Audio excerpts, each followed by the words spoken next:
Hello students, आज हम अपना नया चैप्टर स्टार्ट करेंगे और वो हमारा चैप्टर क्या है, no room for a leopard. मतलब एक लियोपार्ड के बारे में। Leopard you all know, leopard is a wild animal, है ना।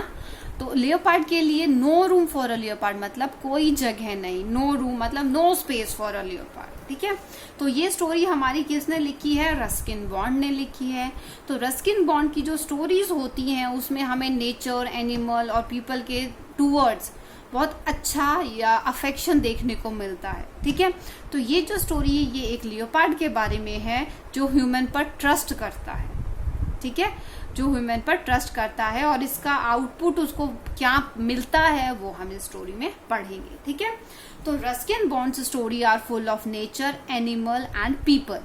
It is a story about a leopard and its trust in humans. Read this nice story. This is a very nice story written by a Ruskin Bond. ठीक है. I first saw a leopard when I was crossing the small stream at the bottom of the hill. मतलब मैंने first time leopard को देखा. कब देखा? जब मैं एक छोटी सी स्ट्रीम को क्रॉस कर रहा था. स्ट्रीम मतलब झरना. कहाँ पर? हिल्स के नीचे, मतलब नीचे की साइड. जैसे आपका ये हिली एरिया है तो हिल के नीचे की साइड एक स्ट्रीम फ्लो कर रही है. तो जब मैं उस स्मॉल स्ट्रीम को क्रॉस कर रहा था तो मैंने वहां पर एक लियोपार्ड को देखा. The rewind was so deep that for most of the day it remained in shadow. Rewind क्या होता है? जैसे आपका दो वैलीज के बीच में आपका स्टीप बन जाता है ना, इस तरीके से स्टीपी एरिया. तो ये बहुत गहरा हो जाता है, ठीक है, जिसे हम हिंदी में खाड़ी भी बोल सकते हैं, यू कैन से, ठीक है. तो मतलब बहुत गहरा सा हो जाता है. तो वो रिवाइन, ठीक है.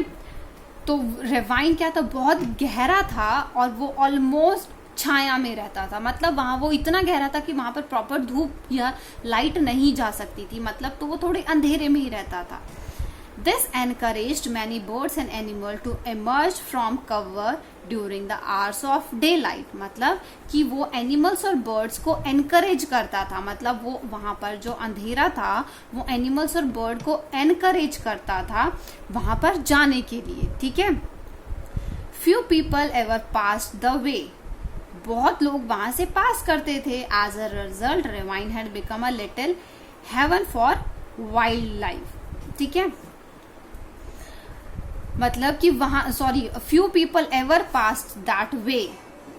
I read it wrong, sorry for that. मतलब कि वहां से बहुत ही कम लोग कभी कभार वहां से पास करते थे. फ्यू मतलब ना के बराबर, ठीक है. फ्यू मतलब no, you can say. Few means no people. Fine. तो कोई पीपल हार्डली ही वहां से कभी जाया करते थे, मतलब उस रास्ते से गुजरते थे.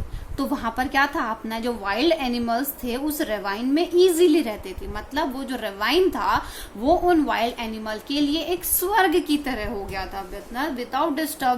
Without any disturbance they are living there. Below my cottage was a forest of oak and maple and Himalayan rhododendron. ठीक है. क्या था कि जहां पर उसका कॉटेज था, किसका? रस्किन बॉन्ड का. जहां पर रस्किन बॉन्ड रहता था उस कॉटेज से नीचे एक बहुत घना जंगल था. जंगल में क्या था? ओक और मैपल के ट्रीज थे, ठीक है. ये आपके क्या है? छाया वाले पेड़ होते हैं, ओक एंड मैपल ट्रीज, ठीक है. और आपके पास क्या है? ये रोडोडेंड्रॉन जो है ये आपका क्या होती है? झाड़ियां आप बोल सकते हैं. मतलब it is a type of Bush. Shrub और हर्ब ट्री जो आपने पढ़ा है, ठीक है. तो ये आपका क्या है? एक शर्ब है. फाइन. तो वहां पर क्या था? उसके कॉटेज से नीचे फॉरेस्ट था. उस फॉरेस्ट में क्या थे? ओक एंड मैपल के ट्रीज थे जो कि हमारे छाया वाले पेड़ होते हैं और झाड़ियां भी थी, ठीक है. A narrow path twisted it's way down through the tree. मतलब एक टेढ़ा मेढ़ा रास्ता वहां से ट्रीज के थ्रू वहां से पास होता था. मतलब जैसे पेड़ों के बीच में से हम चल के रास्ता बना लेते हैं तो वैसा ही एक टेढ़ा मेढ़ा रास्ता वहां से पास होता था. At the bottom of the hill a path led on to a grassy sward surrounded by wild dog rose. ठीक है.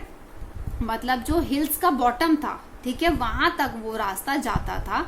अ पाथ लेड ऑन टू मतलब किस तरीके से जाता था? मतलब आपका जैसे रास्ता जा रहा है तो रास्ते के दोनों तरफ, इस साइड भी और इस साइड भी क्या था? आपका ग्रासी वर्च, मतलब उस साइड भी ग्रास थी और इस साइड भी ग्रास थी, मतलब टोटली ग्रीन, और दोनों तरफ ग्रास था। और क्या था, वाइल्ड डॉग रोजेस, मतलब ये एक आपका प्लांट है, ठीक है, या आप बोल सकते हैं जंगली रोज, ठीक है, wild rose.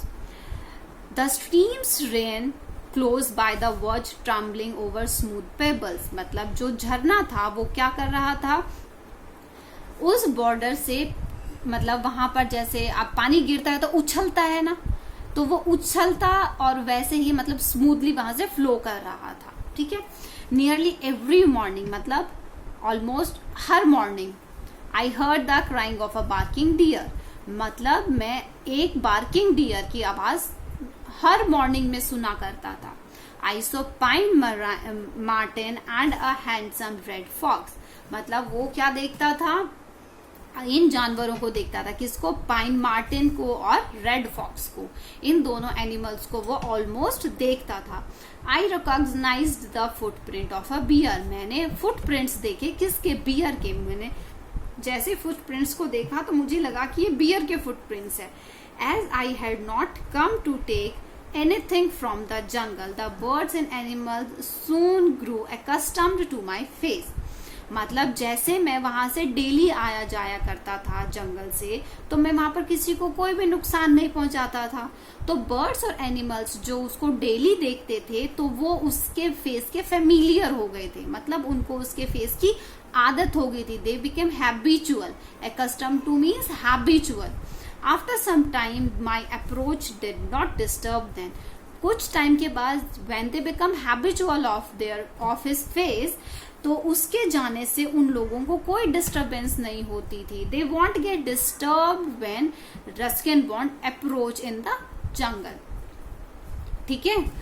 The langur in the ऑक and rhododendron trees, who at first would go leaping through the branches at my approach, now watched me with some curiosity as they munched up the tender tree shoots of the oak, मतलब जो langurs थे जो वहां पर okay और रेडोडेंड्रॉन tree में रहते थे, जब वो पहले वहां पर जाता था तो क्या करते थे, एक लंबी छलांग लगाकर छुप जाते थे पेड़ की झाड़ी, मतलब पेड़ की टहनियों में जाकर, ठीक है, थ्रू द ब्रांचेस, जब वो वहां पर पहुंचता था। लेकिन अब क्या हुआ धीरे धीरे, क्योंकि as they become familiar with that person, तो क्या करते थे, जैसे वो जाता था वो सिर्फ उसको देखते रहते थे और अपना खाते रहते थे। क्या करते थे, क्या खाते थे, वो अपने जो green shoots of oak tree थे उनको च्यू करते रहते थे, ठीक है। मंच्ड मतलब उनको अपने दांतों में चबाते रहना, ठीक है।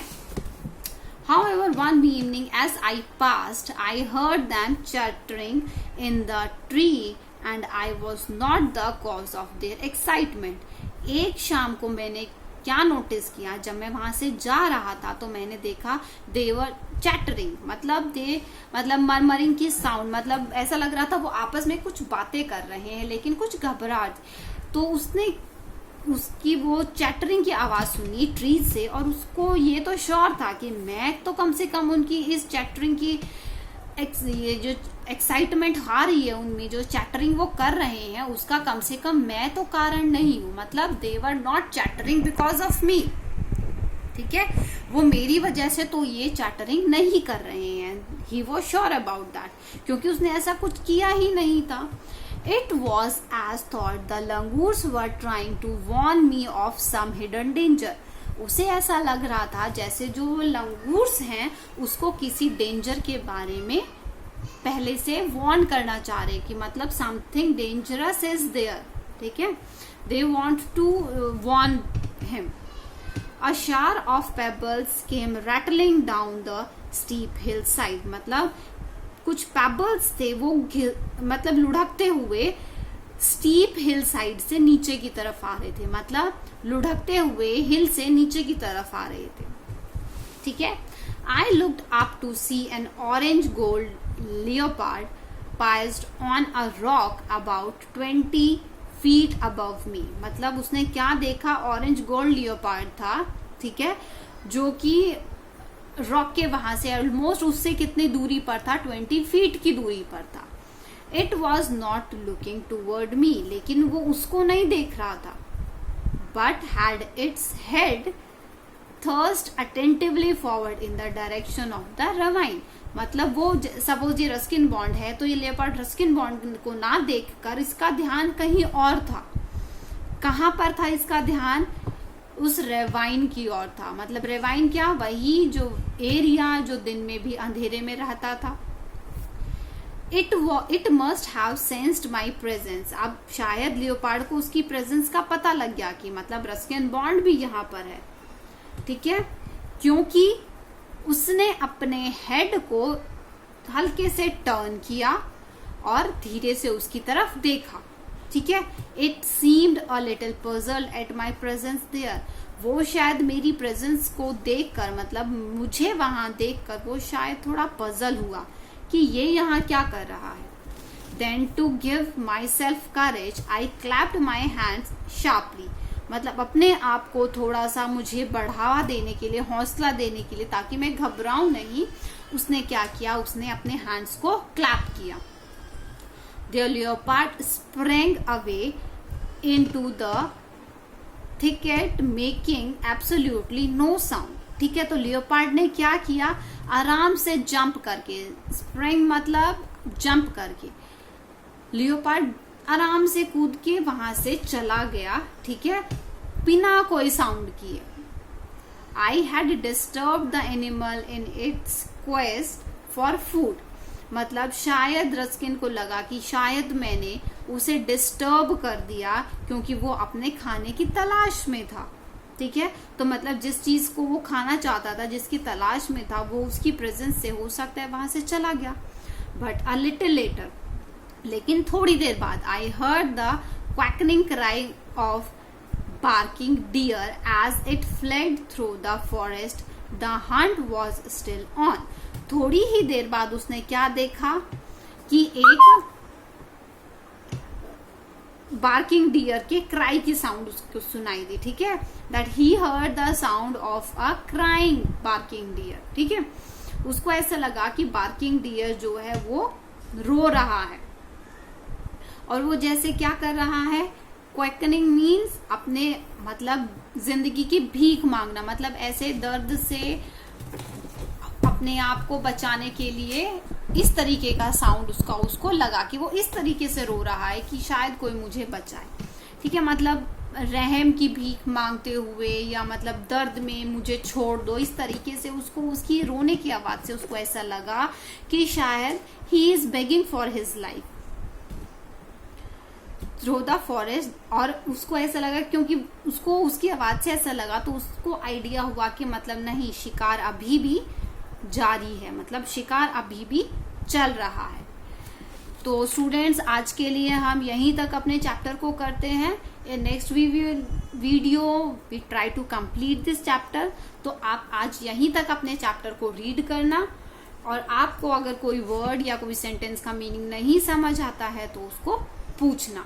ठीक है, thank you students, that's all for today. हाँ, वन मोर थिंग कि जो भी आपको डिफिकल्ट वर्ड लगते हैं आप उनका मीनिंग खुद से देखने की कोशिश करें, समझें, क्योंकि बीच में मैंने जब आपको इसका मीनिंग बताया है तो वर्ड्स का मीनिंग आपको पता लग गया होगा.